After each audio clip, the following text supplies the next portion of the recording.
Pues a ver, resulta que comer un buen plato de brócoli justo antes de un plato de pasta puede reducir el pico de azúcar en sangre en más de un 70%. Que se dice pronto, un 70%. Es una pasada. Y lo mejor es que esto se consigue sin tener que cambiar ni un solo ingrediente de la receta original. O sea, es un dato verdaderamente sorprendente que salta a la vista al repasar nuestra pila de documentos de hoy. Totalmente. Porque, a ver, de un tiempo a esta parte, basta con mirar a nuestro alrededor para notar una especie de obsesión colectiva con este tema. De repente hay personas que están completamente sanas y llevan monitores continuas de glucosa pegados en el brazo. Sí, el típico parche blanco en el tríceps. Exacto. Y parece que viven aterrorizadas ante la idea de morder una simple manzana. O sea, ¿qué nos está pasando? Bueno, es que es un fenómeno innegable, la verdad. La proliferación de estos dispositivos pues, ha democratizado el acceso a nuestros propios datos biométricos. Y eso está fenomenal. Pero claro, también ha generado una avalancha de desinformación tremenda. Ya, la típica alarma en redes sociales. Eso es.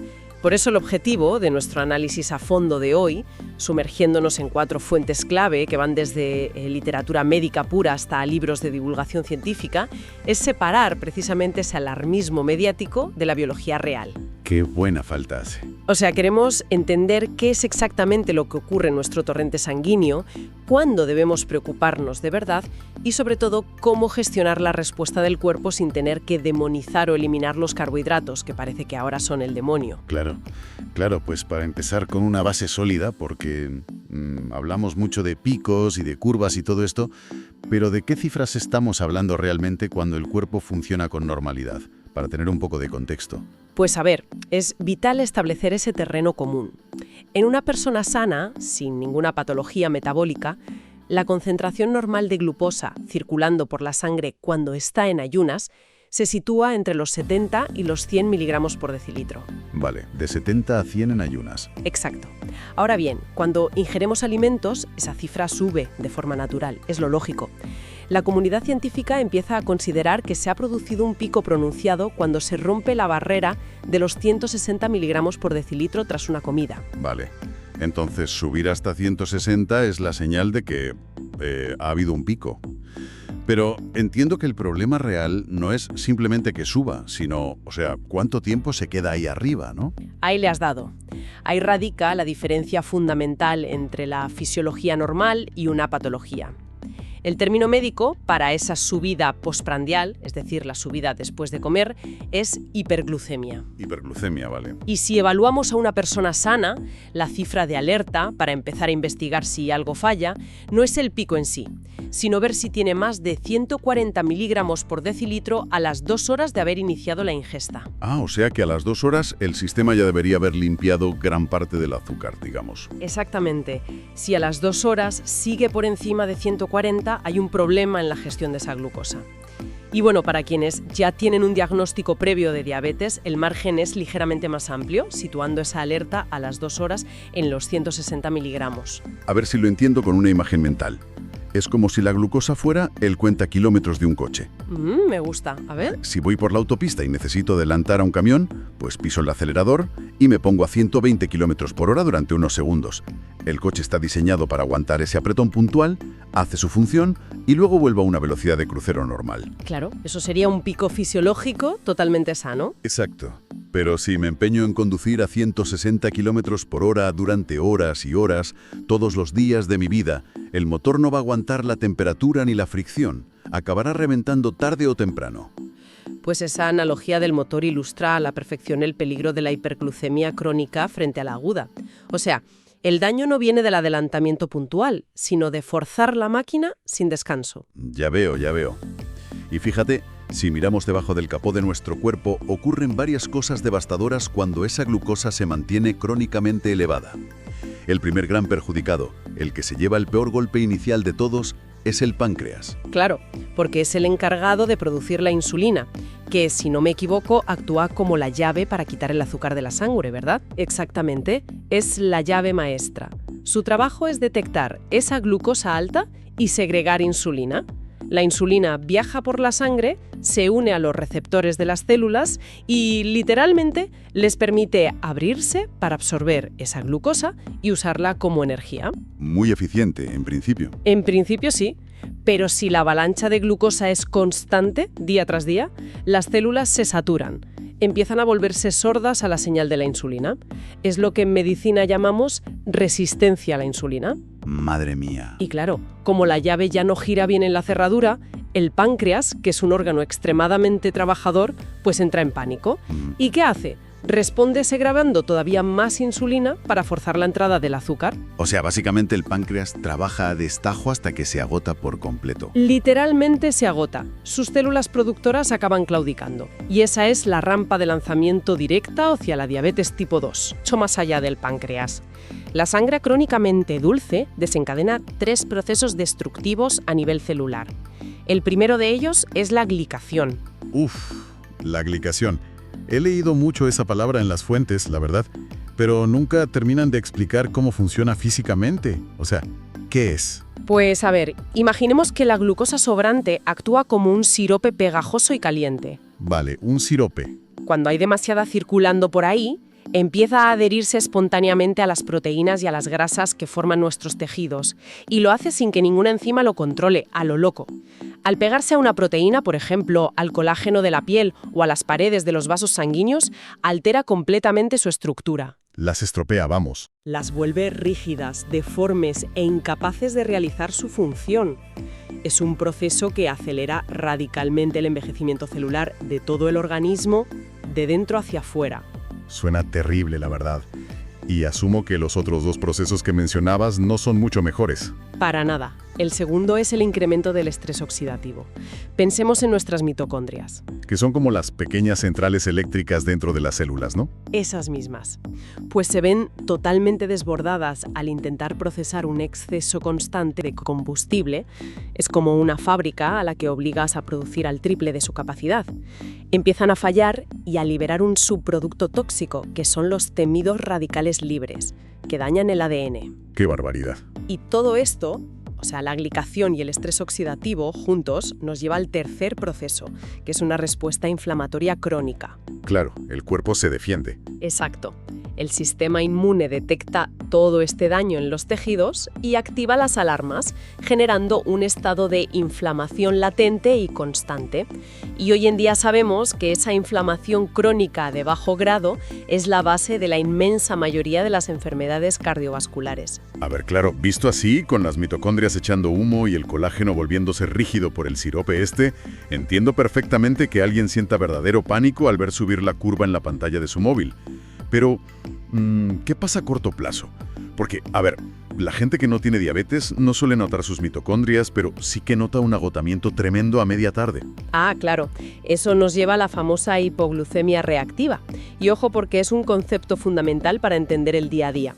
Cuando se produce un pico desmesurado, el páncreas, como decíamos antes, entra en pánico y libera una cantidad masiva de insulina de golpe. ¿Quita todo el azúcar de en medio? Tanta insulina que hace su trabajo demasiado bien. Retira el azúcar de la sangre a tal velocidad que los niveles no vuelven a la normalidad poco a poco, sino que caen en picado. Se hunden por debajo del nivel basal ideal. O sea, un desplome en toda regla. Un desplome que el cerebro interpreta como una crisis de supervivencia, literalmente. Piensa que el cerebro se alimenta de forma casi exclusiva de glucosa. Claro, y de repente se queda sin combustible. Exacto. Así que ante una caída tan brusca, activa señales de alarma inmediatas. Genera una fatiga repentina, te nubla la concentración y, paradójicamente, desata un deseo irrefrenable y casi primitivo de comer carbohidratos de absorción rápida. O dulces, para restaurar los niveles cuanto antes. Es el típico momento de ir a la máquina de la oficina a por algo de chocolate, sí o sí. Eso es un círculo vicioso que atrapa a la gente en una montaña rusa de antojos y fatiga durante todo el día. Subida, bajada brutal, hambre, subida otra vez. Y es precisamente por ese círculo vicioso por lo que se ha puesto tan de moda la idea de aplanar la curva a toda costa, ¿no? Es lo que se ve en todas partes. Pero, a ver, al leer los documentos de hoy, me salta una duda enorme, porque advierten muchísimo contra lo que llaman el glucocentrismo. Sí, un concepto clave. Es que claro, si mi único objetivo en la vida fuera mantener la curva completamente plana, pues podría coger un plato enorme de macarrones y en lugar de ponerle salsa de tomate, bañarlos en un bote entero de crema de cacahuete o en aceite puro. ¡Madre mía! ¡Qué mezcla! Ya, Asquerosa, pero a nivel químico, la grasa ralentiza tanto la digestión que seguramente la glucosa en sangre ni se inmutaría. Conseguiría mi línea plana en el monitor, pero estaría ingiriendo miles de calorías vacías y engordando a un ritmo alarmante. O sea, la pregunta es, ¿no corremos el riesgo de crear un problema mucho peor por obsesionarnos con un solo número en una pantalla? Pues has dado en el clavo absoluto con ese ejemplo de los macarrones. Reducir toda la complejidad de la salud metabólica y de la nutrición en general a una sola línea en una pantallita es un error conceptual gravísimo. Y ese es exactamente el peligro del glucocentrismo, perder de vista a la salud integral de la persona. Es que parece que la línea plana es el santo grial. Pero no lo es. Una línea plana no es sinónimo automático de salud. De la misma forma que un pico no es sinónimo automático de enfermedad. No, espera. Pero si acabamos de hablar de la glicación, del envejecimiento acelerado y de las mitocondrias desbordadas. Sí, pero aquí el contexto lo es todo. Existen situaciones cotidianas y tremendamente saludables que generan picos de glucosa idénticos o incluso superiores a los de comerse un pastel de chocolate. ¿En serio? Tomemos como ejemplo un entrenamiento de alta intensidad, algo como el CrossFit, un sprint o el levantamiento de pesas pesadas. Espera, a ver si lo entiendo. ¿Hablamos de una subida de glucosa altísima solo por levantar peso, sin haber comido absolutamente nada de azúcar antes? Total y absolutamente. Durante un ejercicio explosivo, el cuerpo experimenta un estrés agudo. Es un estrés bueno, pero estrés. El cerebro, en respuesta, inunda el sistema con catecolaminas, como la adrenalina, y con cortisol. Para darnos energía. Instantáneo para ese esfuerzo sobrehumano. ¡Wow! Así que si miras el monitor en medio de un entrenamiento de CrossFit, Verás un pico tremendo, te asustarías. Pero es un pico transitorio, fisiológico, que no daña para nada el endotelio vascular y que de hecho promueve adaptaciones celulares súper beneficiosas. o sea que el cuerpo sabe perfectamente lo que está haciendo. Exacto. Y lo mismo ocurre ante un evento de estrés psicológico agudo. Un susto grande o la ansiedad pura y dura por una presentación en el trabajo pueden elevar la glucosa de forma espectacular sin haber probado bocado. Bueno, eso cambia la perspectiva por completo, la verdad. Asumo que el debate eterno sobre comer fruta entera entra en esta misma categoría de falsas alarmas, ¿cierto? Porque a la pobre fruta también le dan por todos lados. Es el ejemplo clásico de la confusión nutricional actual. Y aquí las fuentes médicas que hemos revisado nos obligan a distinguir muy claramente entre dos conceptos que a menudo se mezclan, que son el índice glucémico y la carga glucémica. Vale, ¿cuál es la diferencia? El índice glucémico mide la velocidad. Simplemente nos dice lo rápido que un carbohidrato se transforma en azúcar en la sangre, en comparación con la glucosa pura. Y la sandía, fíjate, tiene un índice glucémico altísimo, se digiere rapidísimo. Y claro, si alguien mira solo esa tabla en internet, tacha la sandía de su vida al instante. Prohibida la sandía. Exacto, pero le falta la otra mitad de la ecuación, que es la carga glucémica. Esta métrica sí tiene en cuenta la cantidad real de carbohidratos que hay en una ración típica que te comerías. Ah, claro, la cantidad. Pensemos en la sandía. Es en su inmensa mayoría agua y un poco de fibra. La cantidad absoluta de carbohidratos en una rodaja normal es ínfima, así que la carga glucémica es bajísima. O sea, entra muy rápido, pero es tan poca cantidad que el impacto total en el torrente sanguíneo es inofensivo. Eso es, el impacto es mínimo. Por eso, analizar la salud metabólica requiere mirar la variabilidad a lo largo del día, la calidad de los nutrientes que ingerimos y un factor que a menudo se nos olvida por completo, el tejido muscular. Vale. ¿Qué papel juega exactamente el músculo en todo esto de la glucosa? Pues resulta que el músculo esquelético es el principal sumidero de glucosa del cuerpo humano. Es donde va a parar. Una persona con una buena masa muscular y que se mantiene activa tiene un depósito mucho más grande y mucho más eficiente para absorber esa glucosa después de comer. Claro, caben más reservas. Sí, y por lo tanto gestionan los picos con muchísima más facilidad que alguien que es completamente sedentario, aunque las dos personas se coman exactamente el mismo plato de arroz. Vale, de acuerdo. Entonces, la conclusión hasta aquí es que los carbohidratos no son un enemigo que debamos erradicar de la faz de la Tierra. La estrategia no pasa por la prohibición total, sino por tener un poco de inteligencia nutricional. Totalmente. Y las fuentes dedican gran parte de su atención a lo que llaman vestir los carbohidratos. Me encanta esa expresión. Pero, ¿qué pasa biológicamente cuando nos comemos un carbohidrato desnudo? Pues para entender por qué es tan dañino un carbohidrato desnudo, pensemos en la mecánica de la digestión con un desayuno súper típico. Imagínate 2 rebanadas de pan de molde blanco tostado, con mermelada industrial por encima y un buen vaso de zumo de manzana. El desayuno de toda la vida de los anuncios, vamos. Pues eso es un carbohidrato completamente desnudo. Está desprovisto de su fibra original, no tiene grasas saludables y no tiene proteínas. Cuando esa pasta de pan refinado y azúcar llega al estómago, las enzimas digestivas no encuentran ningún tipo de resistencia. Tienen vía libre. Vía libre total. Lo descomponen todo en azúcares simples a una velocidad vertiginosa. El estómago se vacía casi de golpe hacia el intestino delgado y desde ahí, pues, la glucosa inunda el torrente sanguíneo como si se hubiera roto la presa de un pantano. Madre mía. Y allí es donde aparece la regla de vestirlos o, lo que mencionaba al principio, priorizar el orden. Que de ahí saqué el dato del brócoli. O sea, si entiendo bien la literatura, comer los vegetales y las proteínas antes que los almidones cambia la física misma del estómago, ¿no? Es que modifica la mecánica y la química de la digestión de una forma asombrosa. Fíjate, cuando te comes primero un plato de verduras ricas en fibra, como el brócoli que decías o una buena ensalada, esa fibra llega al tracto intestinal intacta, porque no la podemos digerir en esa primera etapa en el estómago. Vale, llega intacta. Y al entrar en contacto con los líquidos intestinales, forma una especie de malla viscosa, un gel que recubre físicamente las paredes del intestino. Ostras, vale, ahora lo veo claro. Es como poner un filtro o una esponja protectora en la cañería del lavabo antes de echar un líquido pesado. Movimiento gástrico. Es decir, el estómago suelta su contenido hacia el intestino de forma mucho más lenta y paulatina. Frena el golpe. Exacto.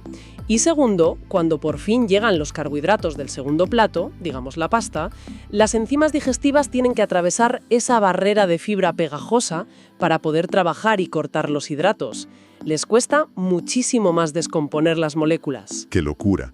O sea, transformamos lo que iba a ser una avalancha que satura el páncreas en un goteo lento, sostenido y manejable que proporciona energía estable durante horas. Por eso, un simple cambio en el orden en el que comemos puede reducir el pico hasta en un 73%. Y sin cambiar las calorías del plato. Es fascinante. Es que es fascinante que algo puramente mecánico tenga un impacto metabólico tan salvaje. Y oye, ¿qué hay de desayunar algo salado? Porque las investigaciones de hoy mencionan un concepto, el efecto de la segunda comida, que me pareció interesantísimo. Sí. ¿Significa esto que si arreglo mi desayuno, si lo hago bien, estoy protegiendo también mis niveles durante el almuerzo de después? Totalmente. El efecto de la segunda comida está muy documentado por la ciencia. A ver, si rompes el ayuno de toda la noche con un desayuno rico en proteínas y grasas saludables... Como, no sé, unos huevos revueltos con aguacate. Por ejemplo, en lugar de unos cereales azucarados, pues tu curva de glucosa y, más importante aún, tus niveles de insulina se mantienen tremendamente estables durante toda la mañana. Claro, no hay pico ni bajón. Exacto. Así que al llegar la hora de comer, al mediodía, tu cuerpo no está sufriendo un desplome de energía. Tu sistema nervioso está súper calmado y la respuesta metabólica del cuerpo ante el almuerzo es mucho más moderada, independientemente de lo que te comas en ese momento. Fíjate, o sea, un buen desayuno condiciona la bioquímica del resto de tu día. Literalmente. ¡Qué maravilla! Y hablando de manipular la digestión, hay otra técnica en los documentos que parece magia potacuagia, de verdad, pero que tiene muchísima ciencia detrás. Y es la retrogradación enzimática de los almidones. Vaya nombrecito, ¿eh? Suena a película de ciencia ficción pura, pero básicamente, si no lo he entendido mal, consiste en dejar enfriar el arroz cocido en la nevera, ¿verdad? Tal cual suena. La aplicación es puramente doméstica, pero la ciencia que hay debajo es súper compleja. A ver, los almidones que están presentes en la patata, el arroz o la pasta son básicamente cadenas larguísimas de glucosa. Vale. Al cocerlos con agua y calor, pues se ablandan, se hinchan y se vuelven muy fáciles de digerir. Pero la magia ocurre si en lugar de consumirlos inmediatamente calentitos, los guardamos en el frigorífico y los sometemos a un frío prolongado. ¿Cuánto tiempo más o menos? Digamos de 12 a 24 horas. Si hacemos eso, la estructura molecular del almidón se reorganiza por completo. Se recristaliza en un formato que las enzimas digestivas humanas ya no pueden romper. Ostras, o sea que nuestro propio cuerpo ya no lo reconoce como azúcar. Exacto. Parte de ese alimento se ha convertido en lo que denominamos almidón resistente y se comporta biológicamente en nuestro cuerpo como si fuera fibra pura. Qué fuerte. Que pasa por el intestino delgado sin aportar apenas glucosa a la sangre y, por tanto, sin sumar tantas calorías. Y llega casi intacto al colon. ¿Y ahí qué hace? Pues ahí cumple una función maravillosa, porque sirve de alimento prebiótico. Fermenta y nutre a nuestras bacterias intestinales beneficiosas. Vamos, que es un truco brillante y súper sencillo para reducir el impacto glucémico de un buen plato de pasta o de arroz. Es que es alucinante, de verdad. Ahora bien, la literatura también incide muchísimo en un truco que, bueno, se ha vuelto completamente viral en Internet. Una especie de escudo químico preventivo que es el vinagre. ¡Ah! El famoso vinagre. Sí, y más específicamente, el vinagre de sidra de manzana. El protocolo que recomiendan sugiere diluir 1 o 2 cucharadas en un vaso grande de agua y beberlo unos 20 minutos antes de enfrentarnos a una comida muy rica en hidratos. A nivel puramente bioquímico, o sea, ¿qué está pasando ahí dentro para que esto funcione realmente? Pues mira, el principio activo responsable de este efecto es el ácido acético, que, ojo, está presente en cualquier vinagre, no solo en el de manzana, aunque el de manzana suele ser un poquito más suave al paladar. Vale, el ácido acético. Cuando ese ácido acético entra en el tracto digestivo justo antes de la comida, interfiere temporalmente con una enzima muy específica llamada alfa-amilasa. Que sería como, no sé, la tijera que corta los carbohidratos, ¿no? Esa es la imagen perfecta. La alfa-amilasa se produce en la saliva y en el páncreas y se encarga de trocear los almidones grandes en moléculas de glucosa pequeñitas para poder absorberlas. El ácido acético entorpece a estas tijeras químicas. Las oxida un poco temporalmente, digamos. Algo así, haciendo que la digestión de los carbohidratos sea bastante más lenta y mitigando así el temido pico. Pero ojo, que el mecanismo no acaba en el estómago. Hay más. Sí, porque una vez que este ácido llega al torrente sanguíneo y alcanza el hígado, parece mandar una señal que inhibe la glucogénesis. ¿Y eso en cristiano qué significa? Significa que reduce la cantidad de glucosa nueva que el propio hígado fabrica y vierte a la sangre de forma natural. O sea, frena la entrada de azúcar por 2 vías distintas. Todo esto suena fenomenal. Retrasa la tijera, frena al hígado. Pero a ver, me pongo en el papel del abogado del diablo un momento. Adelante. Si yo sé todo esto y tengo un cumpleaños este fin de semana, significa que puedo tomarme mi vasito de agua con vinagre de manzana y, oye, tengo inmunidad total para comerme una bandeja entera de pasteles sin consecuencias. Ay, ese es un peligroso malentendido que hay que atajar de raíz, de verdad. El vinagre no es un pase libre hacia los malos hábitos, ni es una poción mágica que te arregla la vida. Ya me imaginaba. Los estudios más rigurosos indican que puede atenuar el pico de glucosa postprandial entre un 10 y un 20%. Es una ayuda marginal, un apoyo leve. Si inundas tu sistema digestivo con una cantidad obscena de azúcar y harinas refinadas en un cumpleaños, vas a tener una hiperglucemia de manual, vas a disparar la insulina y vas a sufrir inflamación celular, por mucho vinagre que te hayas tomado antes. Queda claro. Y fíjate que las fuentes de hoy son muy insistentes con los efectos secundarios si esto del vinagre se hace mal. Mencionan problemas dentales graves y complicaciones serias con los riñovis. Y te aseguro que no exageran ni un pelo. El ácido acético es altamente corrosivo para el esmalte dental. Tomarlo a sorbos pequeños durante un buen rato o peor, sin diluir en agua, puede causar daños irreversibles en la dentadura. Por eso, los dentistas siempre recomiendan usar una pajita de metal o de cristal. Apuntado lo de la pajita. Y hay más. Si tienes predisposición a la gastritis o a padecer úlceras, ingerir ácido en ayunas te puede desencadenar episodios de dolor agudísimo. Y desde un punto de vista sistémico, cuando el ácido entra en la sangre, son los riñones los que se llevan la peor parte. Claro, tienen que filtrarlo. Tienen que trabajar extra para filtrarlo y mantener el equilibrio del pH de la sangre.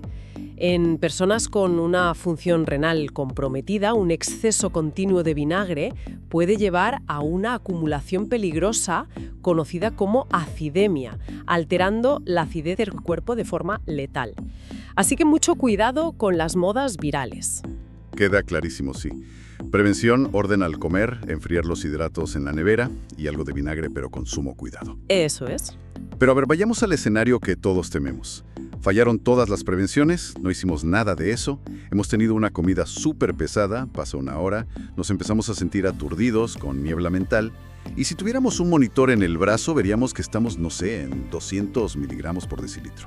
O sea, un pico en toda regla. El cuerpo está en pleno incendio. ¿Cuál es la palanca de emergencia aquí?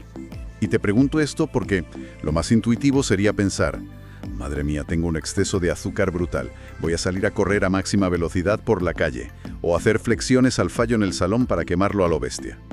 Pues mira, esa es, sin exagerar, la peor decisión que se podría tomar en ese momento preciso. ¿La peor? La peor. Como explicamos antes, con el caso del CrossFit, someter al cuerpo a un ejercicio extenuante y de altísima intensidad provoca un estrés brutal en el sistema nervioso. En respuesta, tu cerebro entra en modo supervivencia total y ordena la liberación masiva de adrenalina y de cortisol. Ostras, claro. Y esas hormonas obligan al hígado a volcar más azúcar. Exactamente. Obligan al hígado a volcar todas sus reservas de glucosa a la sangre de forma instantánea para darte energía para huir de ese supuesto peligro. O sea que tratar de apagar un incendio echándole un bidón de gasolina encima, podría empezar la tarde con 200 y por irme a hacer sprints acabar en 260. Exacto. Agravarías la hiperglucemia de forma muy severa. Te sentirías fatal. Las intervenciones de emergencia reales, las que están validadas y son seguras, se basan en dos pilares que actúan por vías metabólicas completamente distintas. A ver, cuéntame. El primero, por asombroso y simple que parezca, es beber agua pura. Vale, entiendo que si hay demasiado azúcar en un vaso y le echas mucha más agua, pues la mezcla se vuelve menos concentrada, ¿no? Pero asumo que el cuerpo humano hace algo un poquito más sofisticado que simplemente aguar la sangre para diluir el azúcar, ¿verdad? Sí, sí. Es como si el agua fuera el camión de la basura del metabolismo. Hidratarnos abundantemente activa el mecanismo de defensa de los riñones. ¿Cómo funciona eso? Resulta que, por encima de cierto umbral de hiperglucemia en la sangre, los riñones abren unas compuertas de seguridad de emergencia para filtrar activamente esa glucosa sobrante y excretarla directamente a través de la orina. Nos la quitamos de encima. ¡Qué sistema más inteligente! Lo es, pero este proceso consume muchísima agua del cuerpo, lo que provoca deshidratación a nivel celular muy rápido. Por eso, beber de medio litro a 1 litro de agua de forma progresiva y reponerla conforme vamos orinando es crucial para ayudar a barrer esa glucosa del sistema sin dañar los riñones por el esfuerzo. Bien, vale, tenemos el camión de la basura del agua funcionando y decías que la segunda palanca es la actividad física. Pero asumo que a un nivel completamente diferente al de salir a correr como locos. Totalmente diferente. Hablamos de un movimiento leve a moderado. Un paseo suave de 10 a 15 minutos o, no sé, realizar tareas de la casa caminando por el pasillo. Recoger la mesa, fregar los platos. Exacto. La clave matemática aquí es mantener la frecuencia cardíaca alrededor del 60 o 65% de nuestro máximo. Una fórmula rápida para la gente en casa es restar tu edad a 220 y calcular el 65% de ese número. Un ritmo muy tranquilo. A ese ritmo suave, evitamos que se dispare el cortisol del estrés, y aquí es donde ocurre la verdadera magia fisiológica. El músculo esquelético, al estar activo, comienza a requerir energía constante, y lo fascinante de la biología humana es que cuando el músculo se contrae de forma repetida y suave, las vías de entrada en las células musculares se abren por la simple acción mecánica de moverse. Espera. ¿Quieres decir que no necesitan la llave de la insulina de la que hablábamos antes al principio? ¿No necesitan al páncreas para nada? Exactamente eso. Se produce una captación de glucosa totalmente independiente de la insulina.